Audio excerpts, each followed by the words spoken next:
সবাই কেমন আছো? আমার মাই ডেলি লাইফ অ্যান্ড ট্যুর চ্যানেলে তোমাদের সকলকে কিন্তু স্বাগত। আর আজকে একটুখানি ব্লগটা নিয়ে এসেছি, দেখো, আশা করি সবার ভালো লাগবে। তো সঙ্গে থাকো আর দেখতে থাকো, আশা করি ভালো লাগবে। তো আজকে ওই যা নিত্যদিনের প্রতিদিনের যা যা হয় সেই রকম মতনই, ওই রকমই রান্না বান্না সব কিছু নিয়েই। তো এখন একটুখানি পনির বসিয়েছি। আর পনির খেতে আমার খুব ভালোই লাগে, দারুণ লাগে পনির খেতে। সবসময় মাছ ডিম মাংস ভালো লাগে না। আর আজকে এই যে গাঁটি কচু দিয়ে বটবটি আলু বেগুন সব রকম সবজি দিয়ে একটা তরকারি বানিয়েছি। আর এদিকে সঙ্গে আছে আমের চাটনি। আর আরও আছে, আরও দেখাচ্ছি, দাঁড়াও। এই যে দেখতে পাচ্ছ, এই আমার ছোট মেয়ে এখন একটুখানি চিকেন নিয়ে এখন রান্না করছে। ও তো এইসব নিরামিষ খাবার খাবে না, ওর এখন চিকেন খাওয়ার ইচ্ছা হয়েছে, ওই জন্য চিকেনটা নিয়ে এসে দিয়েছে ওর বাবা। আর ও নিজেই একটুখানি রান্না করছে। আমার আর সময় হয়নি অতগুলো রান্না করে, তারপরে আবার তো সব অন্যান্য কাজও আছে।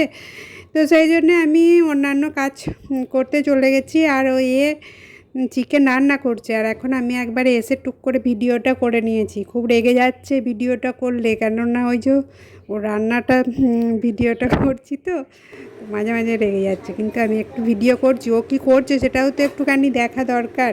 আর একটা গোটা রসুন দেখছি মশলাটার সঙ্গে দিয়ে দিয়েছে। আর চিকেনগুলো দেখছি ফ্রাই করে সব তুলে রেখেছে, আলুগুলোও ফ্রাই করে তুলে রেখেছে। রান্নাটা মনে হচ্ছে দারুণই হবে, খুব জমিয়ে রান্না করছে। আর এটা কী স্টাইলে রান্না সেটা জানি না বাবা, পরে আবার জিজ্ঞেস করবো, এখন জিজ্ঞেস করলে রেগে যাবে।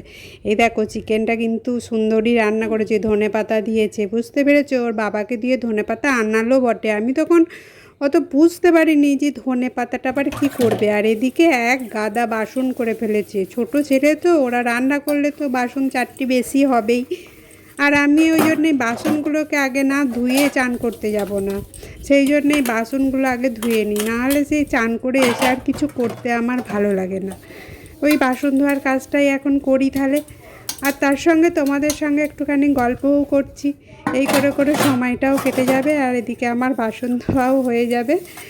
তো কাজ তো আছে, এরপরে চান করতে অনেকটা বেলা হয়ে যাবে, অনেকটা বেলাও হয়েছে। হ্যালো বন্ধুরা, সবাইকে গুড আফটারনুন। তো অনেকটা বেলা, এখন বোধহয় 12:30 বাজছে ঘড়িতে। চান পান সব কাজ শেষ হয়ে গেছে, ওদিকে ওরা সব গল্প জমিয়ে করছে। আর আমার এদিকে ভাত হচ্ছে, ভাতটা নামিয়ে তারপরে ওইখানে গল্পে জমায়েত হবে। আর সবাই মিলে ঘরে আছে, তো সেই জন্যেই সবাই মিলে একটুখানি বসে গল্প আর একটুখানি প্ল্যানিং হচ্ছে কি করা যায়।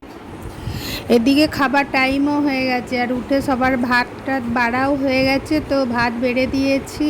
আর এই বড় মেয়েই জাস্ট চান করে বেরোলো, বেরিয়ে খাবার টেবিলে বসে পড়েছে। তো ওরা খাচ্ছে, আর এদিকে আমিও এবার বসবো। আর আম ছিল, একটুখানি আম কেটে দিয়েছি, চাটনি আছে, তো তোমাদেরকে তো বললাম এসে সব যার তরকারি করেছি সব কিছুই তো বললাম।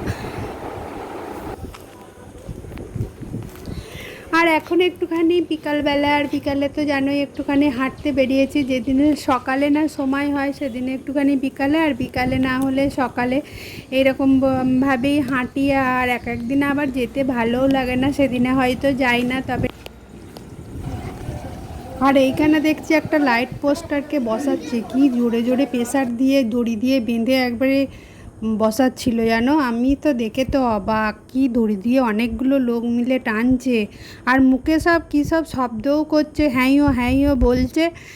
তো যাই হোক, এই সন্ধেবেলাটা এবারে হয়ে গেছে, সন্ধ্যের সময় এবারে খাবার ব্যবস্থা করতে হবে। তো টিফিনের ব্যবস্থা কিছু তো খেতে দিতে হবে। আর বড়টা মনে হচ্ছে বেরোবে, ছোটোটা খিদে পেয়েছে করছে। তো আমি এখন একটু রান্নাঘর থেকে ওই জন্যে পপকর্ন বানিয়ে নিয়ে এলাম। আর পপকর্ন ওই বড়টাকেও একটু দিয়েছি, তার সঙ্গে আমিও একটুখানি হাত লাগাচ্ছি। আর ছোটোটাও খাচ্ছে, তো সবাই মিলে একটুখানি পপকর্ন খাওয়া হচ্ছে। দিয়ে ও এখন টিভি দেখে দেখে খাচ্ছে। দিয়ে বেরিয়েছিল একটুখানি, বুঝলে, পপকর্ন খেয়ে বেরিয়েছিল। দিয়ে এখন এই ফিরে এসে রাতে এবারে গান নিয়ে বসেছে, তো আমিও আছি সঙ্গে।